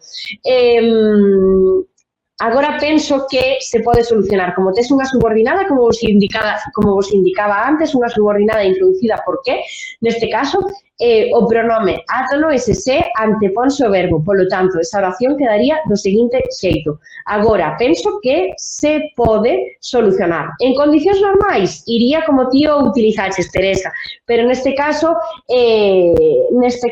como temos unha subordinada, o pronome átono anteponse. Isto tamén acontecía con outras excepcións, como podía ser a existencia de negativas, ou os pronomes, as partículas tamén negativas, como podían ser nunca, ou sempre tamén, esa non sería negativa, pero bueno, sería ese adverbio tamén de frecuencia, neste caso, se queredes. Nese caso tamén acontecería iso. Polo que comentas no comentario, alégrame moito de que estiveras tanto na provincia de Pontevedra como na provincia da Coruña e que coñeceras efectivamente a vila de Caldas de Reis, pois tamén sempre é unha das máis visitadas durante o transcurso dun dos camiños, dunha das rutas dos camiños de Santiago. E precisamente do Couto Mixto, que nos dis que coñeceches a historia lendo sobre isto, direivos que, efectivamente, aínda que non falamos sobre o Couto Mixto, non sei por qué, porque o tiña nas diapositivas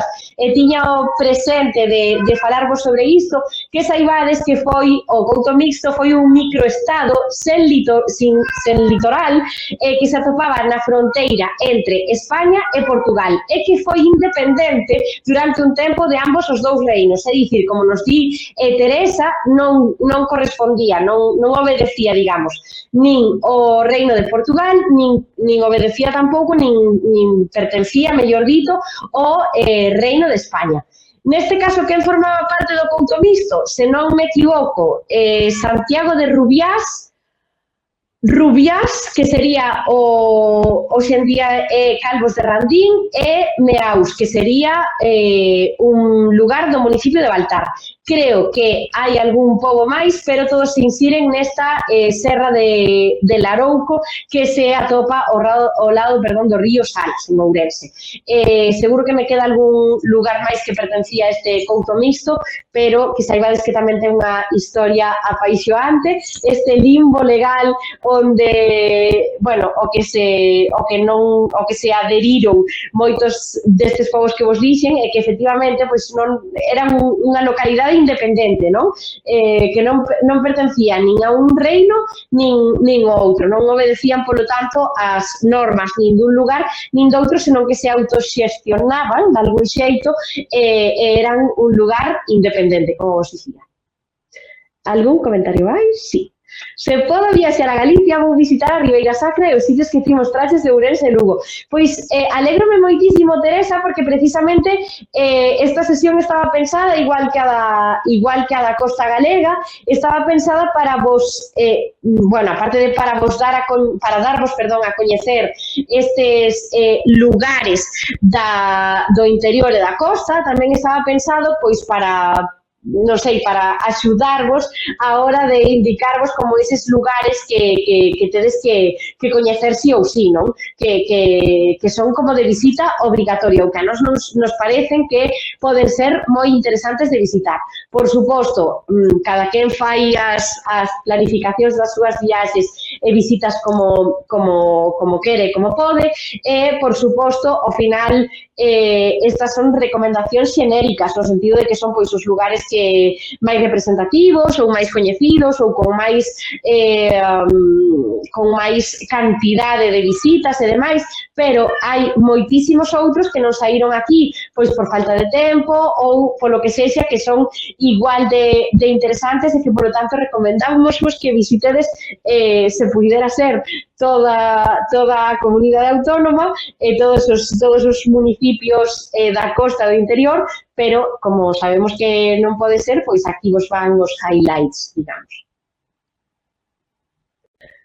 Gracias a ti, Teresa, por participar, por poñernos os comentarios e por interesarvos todos en xeral e todas en escribir en galego, en coñecer galego e por participar neste curso, non? Que ao final intentamos que fora tamén o máis non sei, distendido posible para con estas tamén nocións de cultura, de viaxes, de paseos e demais, pero que ao final esencialmente é un curso de lingua, non? No que entendemos que se dan pois moita información lingüística, gramatical, morfolóxica e demais, que ao mellor pois é máis tediosa de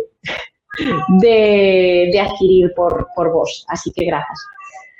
Totalmente. O meu gato quere despedirse a toda costa porque, ademais, poñemos en situación, está diante da porta da casa como... Bueno, xa escoitades, imagino que escoitades porque eu escoito moitísimo, así que aí escoitaredes tamén. Está como que se quere marchar da casa. Non sei a onde quere ir exactamente, pero estános dando a tarde, estáme dando a tarde porque ademais estou eu na casa só, entón non o podo atender, e isto son as cousas que teñen, as cousas do directo, non? Que ten o traballo dende a telepresencialidade, vaya, xa o sinto, pero non é que estea maltratando, é que en realidade pois está dialogando con algo que hai fora. Algúnha cousiña máis antes de pasar aquí? Vale, María Jesús Rodríguez. Boa tarde. A min gústame todo o percorrido que fixeches. Acabo de baixar do tren voando de Cuntis, Vila Termal, moi recomendable visitala. Efectivamente, igual que falamos, como vos dicía que tiñamos pendente o das vilas termais, igual que falamos de Caldas de Reis, temos outros moitos, bastante, lugares termais, percorridos termais importantísimos. Un dos lugares de paso obrigatorio de ruta termal que temos en Galicia sería tamén o lugar de Cuntis, preto de Moraña, se queredes situarvos así, non sei, provincia de Pontevedra, Cuntis, preto do lugar de Moraña. Digo, poño este lugar porque sei que alguén me contou algunha historia de por aí, así que entendo que tedes algún tipo de vinculación con este lugar. Efectivamente, agora cando pasemos polos recursos dos balnearios, falaremos tamén do lugar de Cuntis. A ver se hai algunha cousa máis.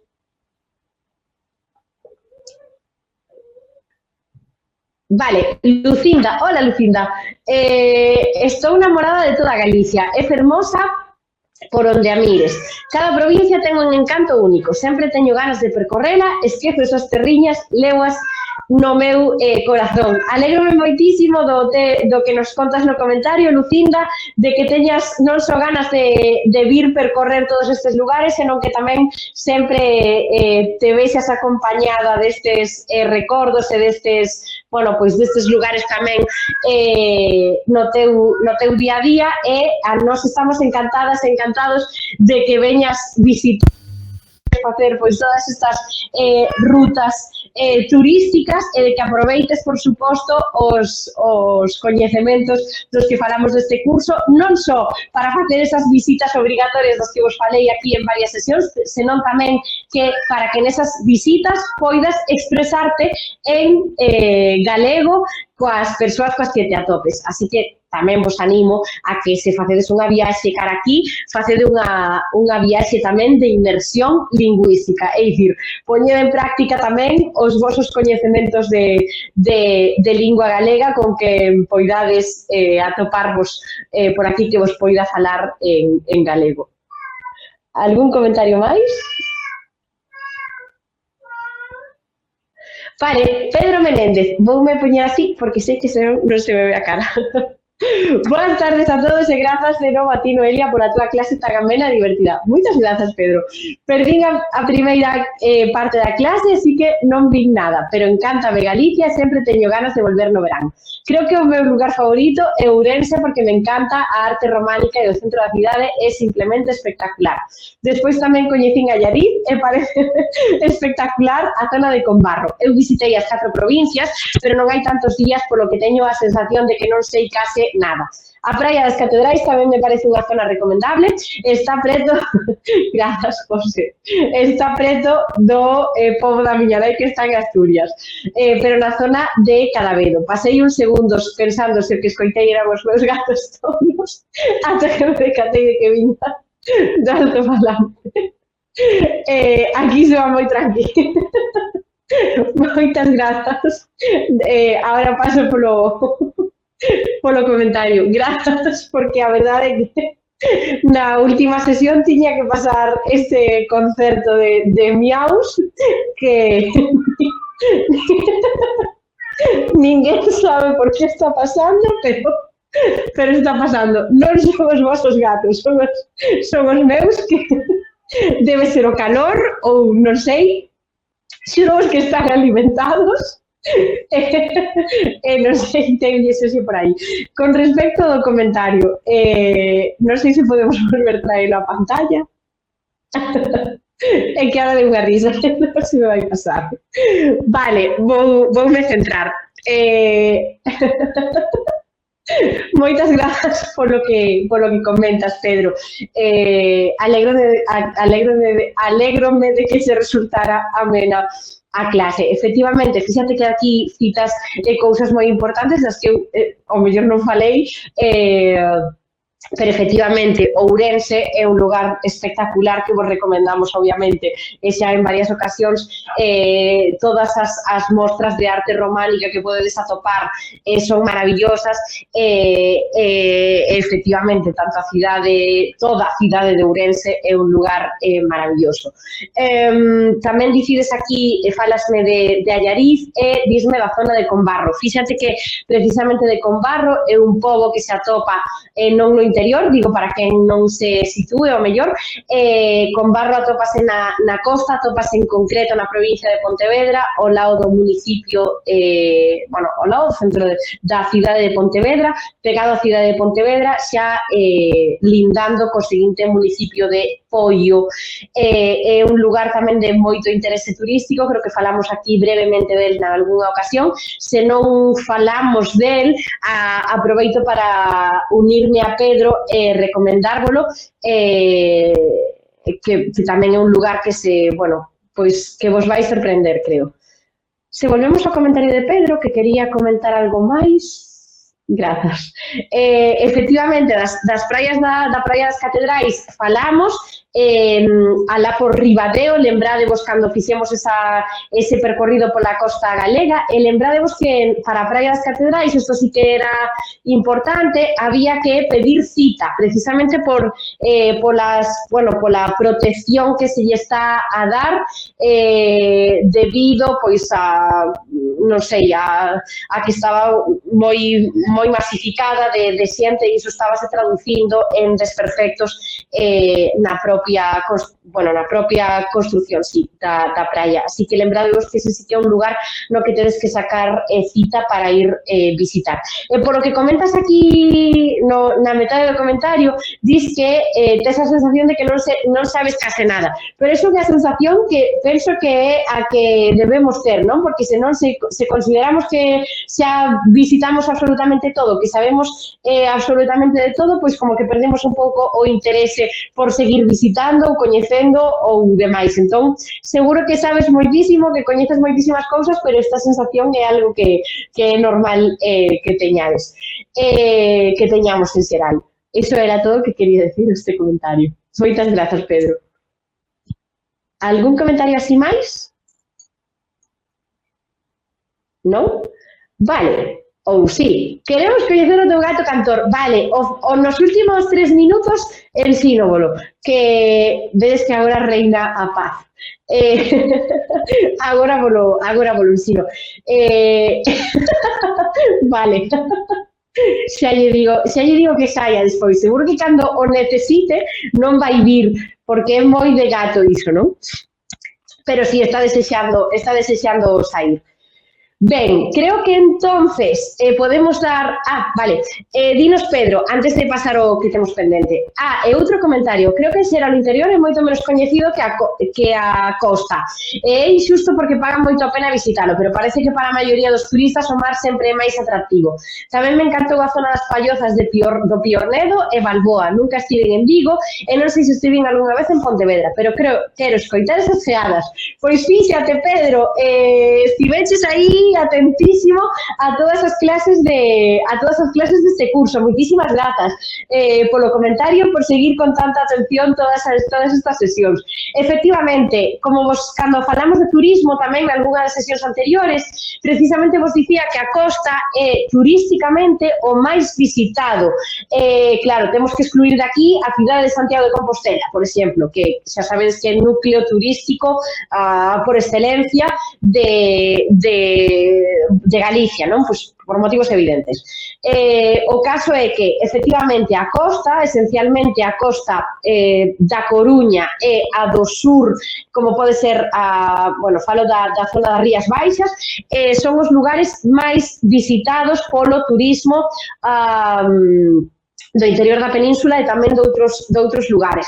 Efectivamente, ademais, hai puntos da costa galega que en época estival están masificadísimos, e, en cambio, o interior, pois, non está nada masificado. Por lo tanto, tamén son o interior, efectivamente, como ti comentabas, Pedro, está pois menos recoñecido en moitos casos a nivel turístico, pero non porque non se promocione, senón porque ao final temos un turismo que busca moito eses lugares de mar, de praias e demais, non?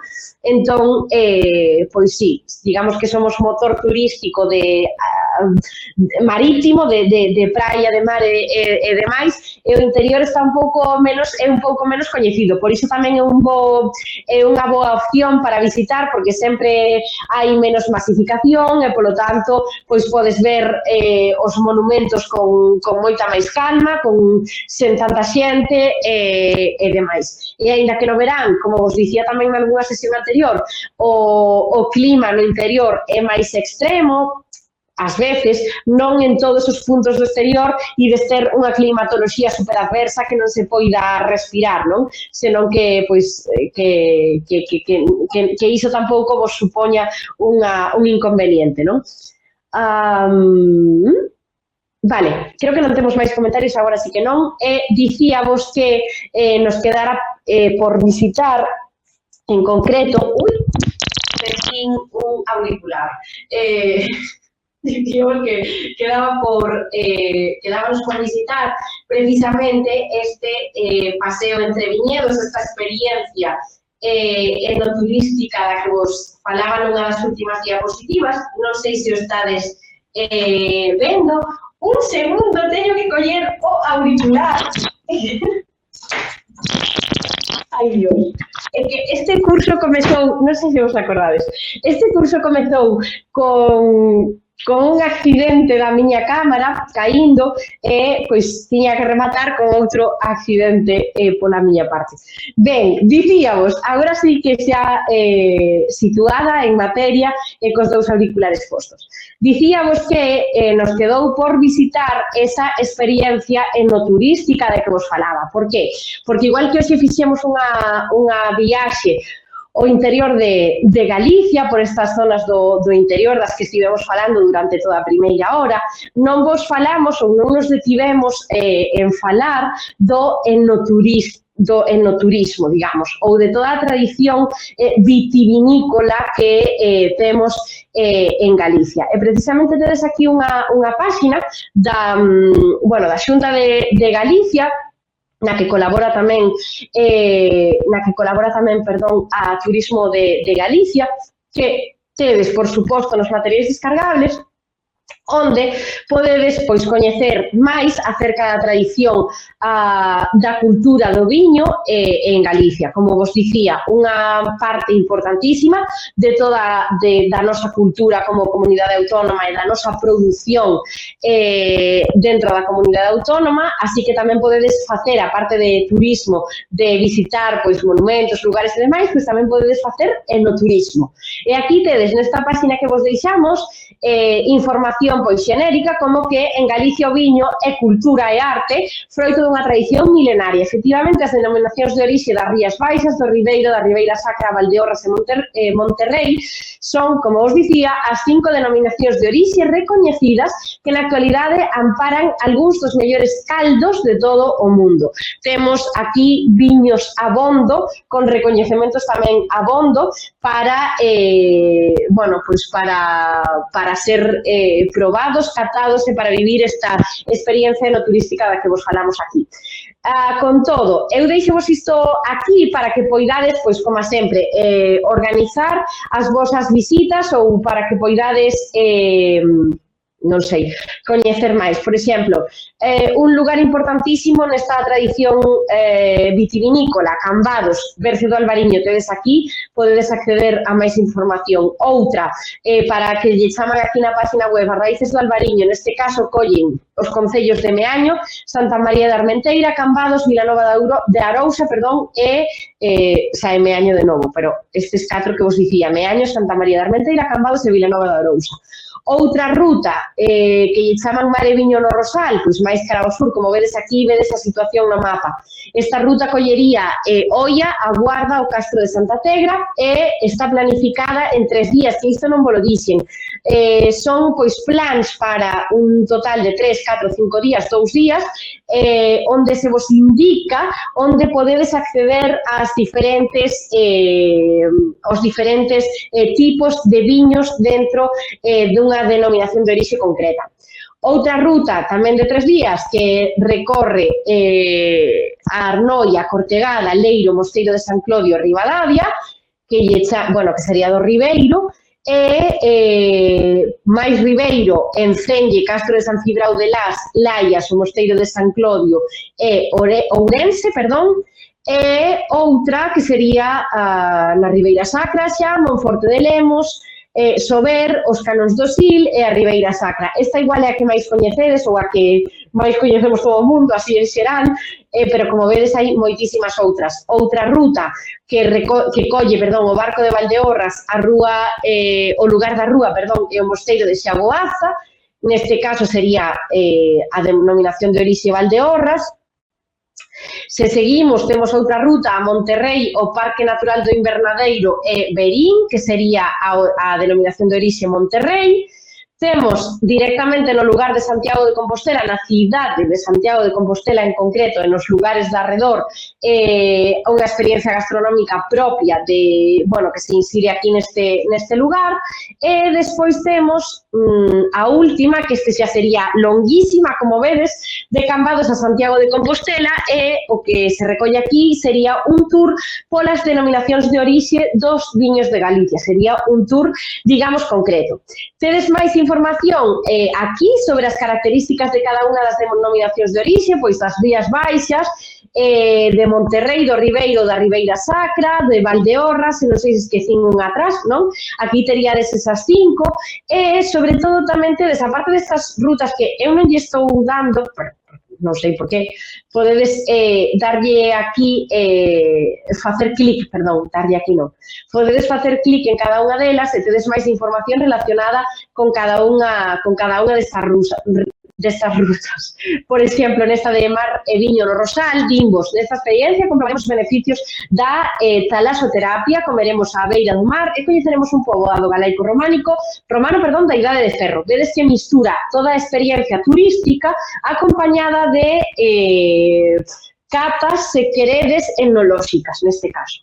E aquí damos a información sobre as adegas que vos recomendan, pois a adega de Terras Gauda, a adega Quinta de Couselo e o Talaso Atlántico, perdón, a web do Talaso Atlántico, que é unha das experiencias termais tamén que tedes, bueno, neste caso non é termal, é talaso, é auga de mar. Unha das experiencias non sei, de auga que vos recomendan para esta zona. En todo o sur da provincia de Pontevedra, seguro que vamos recomendar a experiencia Talaso Atlántico, porque pois se fan lugares destinados ao tratamento de doenzas da pel, de demais, coa auga do mar, con auga salgada, e máis cara ao interior, onde veremos esas experiencias termais de augas termais, augas que proceden pois do interior da terra e que teñen características de mineralización e de pois outras características como a temperatura e demais que as dotan de beneficios para moitísimas cousas e moi variadas. Ben, nesta página web tamén atraemos, aquí tamén vos la deixamos por aquí, no material descargable tamén, porque na pestana de que visitar tedes pois os highlights, como vos digo moitas veces, para ver en Galicia e sempre que fagades clic en algún destes, veredes tamén como se relaciona coa experiencia etnolóxica da que xa falamos. E xa máis genericamente, de forma máis general, se queredes, aquí tedes outra pestana de planifica a túa viaxe, onde non só tedes ofertas de viaxe, fixadevos dende 64 euros, senón que podedes planificar onde comer, ou que facer, ou que visitar, ou onde se atopan os servizos turísticos, ou onde informarse, ou onde aloxarse. Tedes aquí absolutamente de todo, como sempre, bueno, calquera na web da página da Xunta de Galicia ou na web de Turismo de Galicia, podedes sempre acceder a toda esta información da que estamos falando hoxe. Vale, penso que pola parte desta página nada máis, podemos deixar de vela e lembrovos, xa que estamos encamiñando os últimos minutos desta clase de hoxe, lembrovos que aparte destas experiencias enoturísticas que chamábamos aquí, que tedes aí nesa página, tedes outro recurso no material descargable que sería unha ruta polos balnearios, polas augas termais, perdón, de Galicia. E aí tendes, pois, dende ofertas de augas termais en Ourense, que é o que máis saiu aquí, bueno, a vila termal, non, por excelencia, ata percorridos por, non sei, Mondariz, Caldas de Reis, tedes tamén opcións en Ponte Caldelas, en Cuntis, no Carballiño, e demais. Ao longo de toda a xeografía galega podedes atopar unha grandísima e moi importante oferta de balnearios, tamén unha parte do turismo bastante importante hoxe en día na nosa comunidade autónoma. Non sei se alguén ten algún comentario. Vale, hola Blanca, moitas grazas Noelia polo teu esforzo. Eu agardo estar nestas aulas novamente en breve, dar un pulo moi importante compartindo fala e escrita. Fíxate que non sei se me escoitades. Sí? Fíxate que neste caso espero, Blanca, que poidamos ter efectivamente outra ocasión para compartir precisamente non só o espazo, senón, como dicíades xa na sesión anterior, para compartir tamén fala, non? Para compartir a experiencia de ter ese feedback de falar entre nós. Eu tamén agardo que nos volvamos ver pronto, seguro que así vai ser, e tamén agardo que sexa esa outra modalidade, non, ou esa vía de dobre sentido, na que poidamos pois escoitarnos mutuamente, vaya. alguén o dicía na sesión anterior, digo, por iso este comentario. Non sei se hai algún comentario máis. Vamos con ese gatiño, temos lo que saudar. Agora hace de pasar por aquí e xa volo collo. En realidade é un gato famosísimo, porque sempre sae en todas as miñas clases. Todo que vai por telepresencialidade sae o gato tamén. Entón, claro, non ia ser menos o gato que quedar aí para a posteridade. Algún comentario máis? Non? Vale. Vale, cousas que tiña que dicir eu importantes antes de rematar este curso. Bueno, temos por aquí o protagonista de todo este espectáculo cantor. Fixadevos que vos vai saudar o meu gato. Dille hola.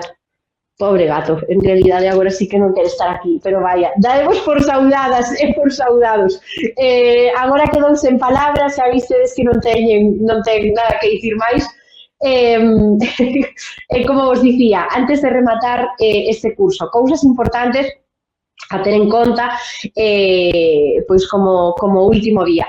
Penso que, así a modo de conclusión, penso que, aínda que hai material, pois, lingüístico relevante, non? Que vos pode servir para non sei, sentar as bases de ese coñecemento en lingua galega, polo que todas e todos estades aquí. Creo que o máis relevante deste curso, ou así o que eu máis destacaría, serían todas as colaboracións que tivemos ao longo destes 3 meses, no, 4 meses, non sei xa nin cantos meses van, dende febreiro que estivemos aquí. Eu destacaría moitísimo todas as colaboracións que tivemos a sorte de ter por aquí 6 meses, grazas.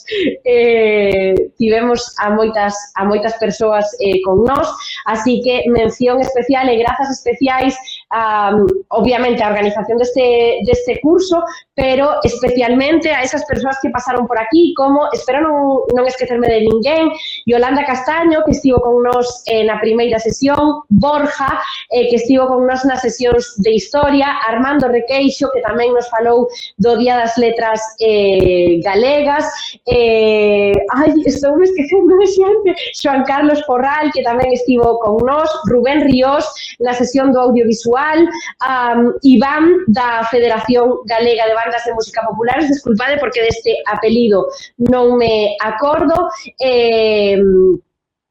Rosalía Morlán, que tamén unha escritora maravillosa que nos acompañou, e todos e cada un deles teñen a súa sesión gravada nos vídeos que tedes aí na página web da Aula Galicia Aberta. Así que aproveitade por se perdestedes esas sesións, pois para escoitar o que nos trouxeron aquí, o que compartiron con todas vos e con todos vos, porque considero que esa parte do curso foi especialmente pois moi valiosa, non só para ter outra perspectiva diferente á que eu vos podía contar aquí cada martes, senón que tamén pois para coñecer eses ambientes pois máis técnicos ou máis especializados, como foi o caso das sesións de historia, das sesións das letras galegas cando estivemos con Armando, da perspectiva de Yolanda, da perspectiva de Rubén, da perspectiva da Federación Galega de Bandas de Música ou de todas as persoas creadoras literarias que tamén pasaron durante estes meses polo noso curso. Así que nada, iso aproveitade para, non sei, para se non tivestedes ocasión de ver esas sesións, pois pasade por elas, porque creo que son moi recomendables, vai así, a miña recomendación. Preguntan por aquí o nome do gato, o meu gato chamase Doro, porque é de cor dourada. Entón, aí tedes o nome do gato. Dori para os amigos, en realidade. Osvaldo dinos, moitas grazas, Noelia, foi un placer compartir estas 25 semanas con vos e con todos os participantes. Ata pronto. Efectivamente, 5 últimos minutos que nos quedan por aquí, que non sei se hai máis comentarios, digo, non vos quero roubar o tempo de expresión voso. Grazas a vos sempre. O que vos digo sempre, bo verán a todos. Bueno, sí, para quen esteamos en verán, moitas grazas a vos, outras grazas de Lucinda. Alegro de que fora un curso ameno, moitas grazas, aprendí moito. Grazas a vos. Dicíamos que sempre, como todos os finais, non teñen estas cousas agridoces. Eu estou segurísima de que volveremos coincidir noutro encontro destes. Eu invito-vos a que esteades atentas e atentos precisamente á web da Xunta de Galicia, nomeadamente a Consellería de Migración, que sempre ten un papel moi activo na promoción do galego e da cultura galega nos territorios da Galicia aberta, para que aproveitedes na medida do que poidades este tipo de recursos, pois non só para sentirvos e para conectarvos máis con Galicia, senón tamén para seguir aprendendo e compartindo galego máis alá das fronteiras da comunidade autónoma aquí en Galicia. Dinos María Jesús Rodríguez, foi un placer compartir e aprender nestas sesións, grazas á Secretaría de Migración, que como sempre está a carón de nós. Efectivamente, era o que estaba dicindo, grazas especiais para quen organizou este curso. Moitísimas, as grazas aquí maiúsculas son obviamente para vos, que estivestedes aquí escoitando e participando de forma activa durante as 25 sesións. Sen o público este curso non tería xeito nin dereito. Tedes aí outro refrán. E, se mo permitides, grazas, moitísimas grazas, especiais grazas a José, a persoa que está detrás de que esteamos aquí transmitindo en directo, o noso técnico que nos salva de todas as inclemencias tecnolóxicas que tivemos, que nos fai o traballo moitísimo máis fácil, e que só se me vea a min a cara, pero en realidade isto é un labor de moitas máis persoas, esencialmente tamén da figura de José, que ademais quen está pasando estes comentarios para que os poida ler. Nada, pola miña parte, nada máis, damos por pechado este curso 2024. Espero que o disfrutarades tanto como disfrutamos nós, non só preparando, senón tamén impartindo. Agora, a partir do martes que ven, os martes van estar así como un pouco máis vacíos, así que sempre podedes votar, a última vez que o digo xa, sempre podedes votar man de todos os recursos que quedaron aí grabados e dos materiais descargables que tedes na página web de Aula Galicia Aberta. Sen máis, espero que teñades un día maravilloso, que teñades unha semana moi boa, que desfrutedes desta estación na que estades entrando, e aproveito para dicirvos xa por última vez que busquedes, que sigades buscando eses espazos para practicar e para vos comunicar en lingua galega, que seguro que nos vosos centros galegos ou nos vosos grupos de amigas e de amigos que comparten ascendencia con vos, podedes atopar ese lugar onde poñer en práctica todos os coñecementos dos que falamos aquí, e tamén eses outros que xa traíades da casa, non? Que xa traíades de por sí con vos. Así que non perdades as oportunidades de poñelos en práctica, porque lembrádevos que dixemos moito ao longo destas sesións, o único mal galego ou o galego que está mal é únicamente o que non se fala. Todo galego que se fale vai estar ben falado, vai estar ben, e só polo xeito de existir, de se falar, vai gozar de maior saúde. Así que, dende aquí, e como colofón final a estas 25 sesións, animádevos a seguir falando en galego, a seguir aprendendo en galego, e un placer compartir con vos todas estas horas. Que vos vaya moi ben, E para calquera cousa, xa sabedes que podedes recorrer de novo a estes coñecementos. Unha aperta moi forte e que teñades moita sorte. Chao, chao!